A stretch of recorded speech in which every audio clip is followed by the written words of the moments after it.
Have you ever made a decision and then maybe a day later you think to yourself, why on earth did I do that? Well, it turns out there might be these invisible strings guiding your choices more often than you think. Today, we're going to dive into the psychology of persuasion based on the amazing work of Dr. Robert Cialdini, and we're going to see exactly how those strings get pulled. So to kick things off, let's start with a really strange but totally true story that happened in a jewelry store. What went down there seems to defy all common sense, but believe me, it perfectly sets the stage for the hidden forces we're about to uncover. Okay, so picture this. A store owner has this case filled with beautiful, high-quality turquoise jewelry, but it's just sitting there, gathering dust. She tried everything, right? She moved it to the front of the store, she told her staff to really push it, but nothing. The stuff just would not sell. So finally, she's completely fed up. Right before she leaves for a business trip, she scribbles this quick note to her head salesperson. It says, "Everything in this display case, price times 1/2. At this point, she just wants to get rid of it, even if it means losing a bunch of money. But when she gets back a few days later, she is absolutely floored. Every single piece had been sold. So what happened? Well, her employee misread her messy handwriting and accidentally doubled the price of everything. Now, how in the world could that happen? It's because the customers, who were mostly wealthy tourists, didn't know a thing about turquoise. So they used this little mental shortcut: expensive equals good. And this, right here, reveals this fundamental glitch in our thinking, this automatic program that's always running in the background.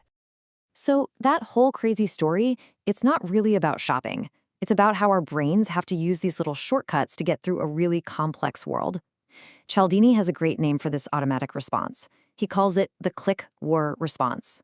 And Cialdini actually borrows this click-whir idea from the world of animal behavior, where they call them fixed action patterns. The best way to think about it is like an old cassette tape. A very specific trigger, that's the click, presses the play button, and then a pre-recorded sequence of behaviors, that's the whir, just rolls out automatically, every single time. And this experiment with mother turkeys, it's just a brilliant illustration of how ridiculously powerful these triggers can be. A mother turkey will treat a stuffed polecat, which is its natural enemy, like its own baby, as long as it makes a cheep, cheep sound. But if her own chick is silent, she'll completely ignore it or even attack it. That cheep, cheep sound is the only click that activates her mothering whir. Now, it's easy to laugh at the poor turkey, but we humans have our own versions of these triggers. As you can see here, our triggers aren't simple sounds. Nope. They're usually single words or simple social rules that can make us say yes automatically without even thinking about it. So check this out. In a classic experiment, someone tried to cut in line for a copy machine. And the magic word was because. When they said, "May I use the Xerox machine because I have to make some copies?" Which, is a totally pointless reason, 93% of people still said yes. The word because was the click. Saying yes was the whir. Okay, so now that we get this whole click-whir thing, let's look at the first major weapon of influence that takes advantage of it: the powerful rule of reciprocity. And trust me, this principle is wired deep into our social DNA. This rule is basically the foundation of human cooperation. It creates this powerful web of debt, this feeling that we must pay back favors. It lets us give things to other people, confident that it won't just be lost. It's literally why we say we are much obliged. We feel a real obligation.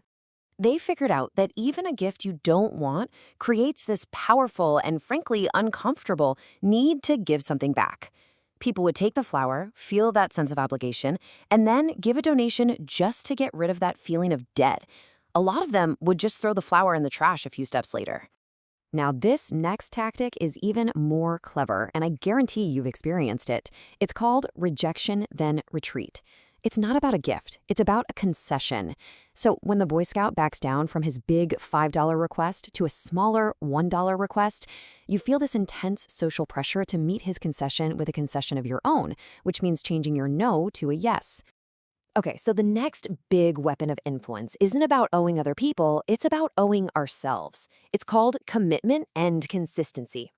The key thing to understand here is that once we make a choice, once we take a stand on something, we feel this immense internal pressure to stick with it.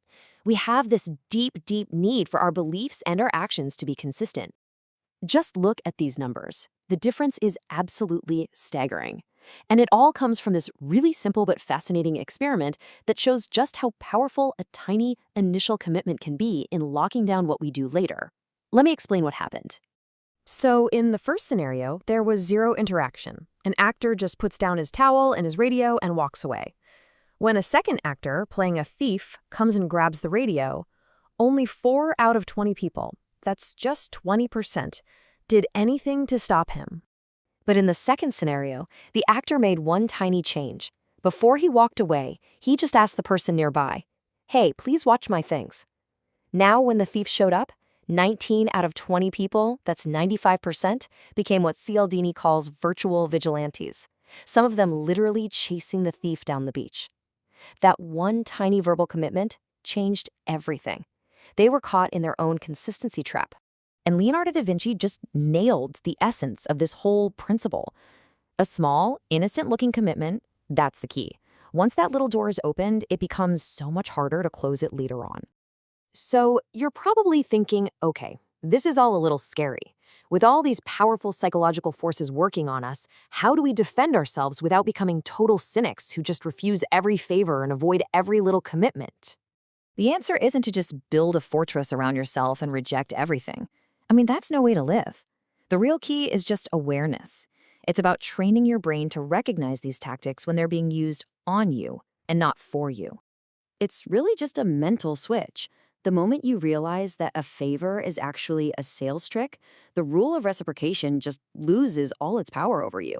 You're not obligated to repay a trick with a genuine favor. Cialdini's advice? Feel free to take the gift, say thank you, and then politely say no to whatever they ask for next. Now that you know about reciprocation and consistency, and by the way, these are just 2 of Cialdini's 6 principles, I promise you're going to start seeing them everywhere. That free sample at the grocery store, the sales pitch that asks for a tiny commitment up front, that political sign on a neighbor's lawn. So the real question isn't just if you've encountered one of these weapons today, it's now that you can see the strings, who's pulling them?